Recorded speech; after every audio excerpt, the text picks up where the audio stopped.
Nakadikit pa ang nguso ng taxing ito sa concrete barrier ng MMDA sa may paanan ng Ramon Magsaysay flyover sa Santa Mesa, Maynila, mag-alas 11 kagabi.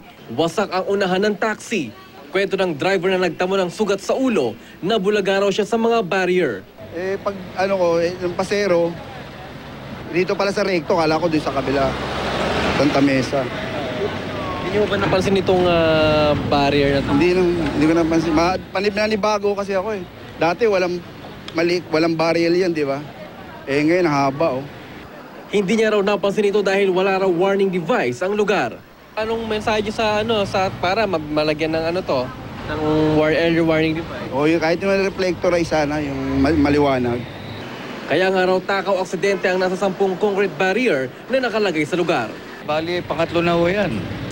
Yan lang yung aksidente na dahil para sa akin, wala akong yung reflectorize ba yun, yung sa ilaw na Kaya pagdating ng gabi, doon nadidisgrasya. Kamukha niya, Dahil sa aksidente, walang nagawa mga pasahero ng taxi kundi lumipat na lang sa ibang sasakyan.